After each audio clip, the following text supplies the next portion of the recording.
Добре дојдовте. Денеска имаме нешто навистина посебно. Ќе погледнеме како 4 многу стари текстови пишувани со векови разлика, всушност се спојуваат за да раскажат една иста, неверојатно моќна приказна.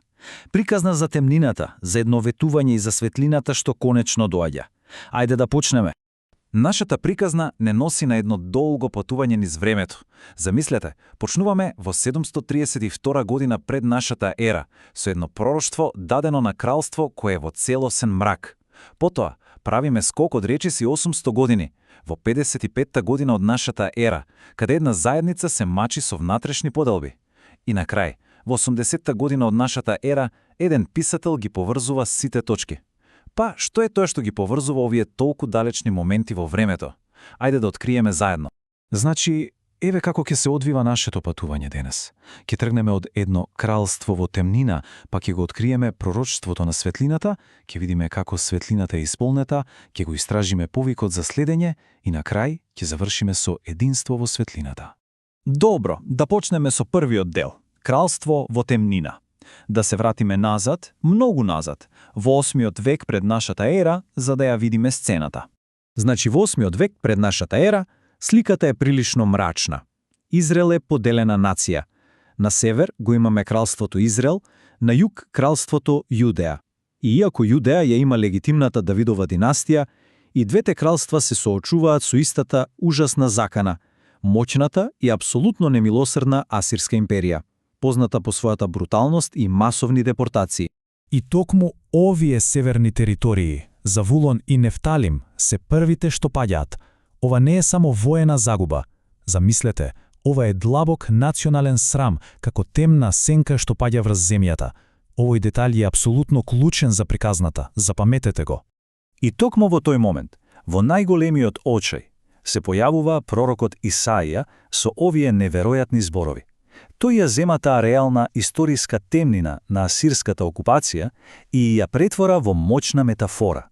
Ова не е само некакво бледо ветување за надеж, ова е пророштво за светлина што допрва ќе дојде. Одиме на вториот дел, пророштво на светлината. Да видиме малку подлабоко какво е тоа ветување што се раѓа во толку очајно време. Сега, интересно е што ова пророштво има, како да кажеме, два слоја на значење. Во тоа време, во својот оригинален контекст, тоа било политичко ветување, поврзано со раѓањето на новиот крал Езекија и надежта за ослободување од асирците.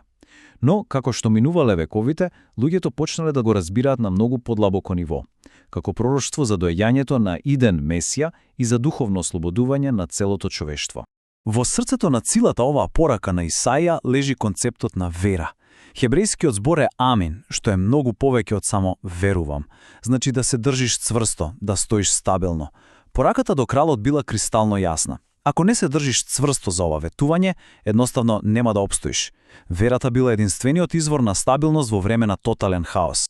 Добро, сега држете се. Правиме огромен скок од 700 години напред. Влегуваме во третиот дел. Светлината е исполнета. Ќе видиме како во Галилеја изгрева една сосема нова зора. И локацијата, се разбера, воопшто не е случајна. Матеј, кој го пишува Евангелието, прави многу намерен избор. Тој го сместува почетокот на мисијата на Исус токму таму, на самото место на древниот срам и темнина, во земјите на Завулон и Нефталим. Со ова, тој ја подготвува сцената за нешто големо. Да се подсетиме уште еднаш на зборовите на Исаија. Запаметете го ова ветување, дадено пред цели 7 векови, ветување за светлина во земјата на сенката. И сега доаѓа клучниот момент. Таа врска што ги премостува вековите. Матеј го зема тоа древно пророштво и се подготвува да го примени. Директно на Исус, со неверојатна прецизност. Тој вели дека токму на тоа место, во сенката на смртта, изгреала светлина. За Матеј и за сите што го читале, врската е апсолутно недвосмислена. Ветувањето е исполнето. Точка. Супер. Значи, ветувањето е исполнето. Но, што се случува потоа? Четврти дел. Повик за следење. Каков е првиот човечки одговор кога светлината конечно ќе пристигне? Првиот одговор е инстантен и тоа тотално одлучен. Кога Исус вели «Дојдете по мене», овие рибари веднаш, ама веднаш оставаат се. своите мрежи, чамците, дури и семејството. Нема двоумење, нема ама чекај малку. Тоа е целосна и радикална промена на животот, поттикната од доаѓањето на таа светлина. И со тоа стигнуваме до последниот пети дел – единство во светлината. Овде ќе видиме како изгледа кога заедницата е поделена и ќе го споредиме тој идеален, брз одговор на учениците со една многу по-неуредна реалност.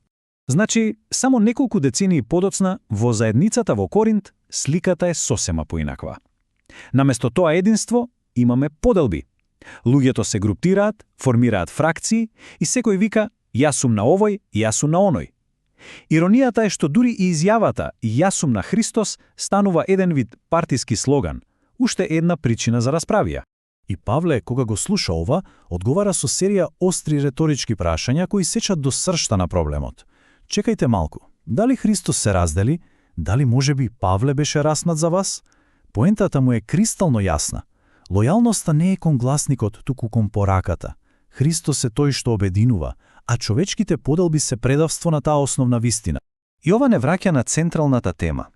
Истиот тој поим за Господ како светлина, што го видовме кај Исаија, го наоѓаме и во псалмите. Значи, светлината не е само некое далечно ветување за иднината, туку е извор на сила и доверба токму сега, во сегашноста. Таа е темелот што го отстранува стравот. Па како да го поврземе сето ова? Има една прекрасна, навистина прекрасна дефиниција за надежта од писателот Андреј Шураки. Тој вели дека надежта е сеќавање на иднината. Оваа фраза совршено ја заокружува целата наша приказна. Надежта е всушност верба во идните ветувања, која е цврсто вкоренета во сеќавањето на тоа како Бог бил верен во минатото.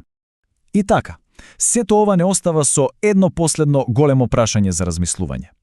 Ако целата оваа приказна ни покажува како едно древно ветување ја обликувало иднината стотици години подоцна, тогаш кои ветувања од минатото се уште оддекнуваат и ја обликуваат нашата сегашност, токму денес?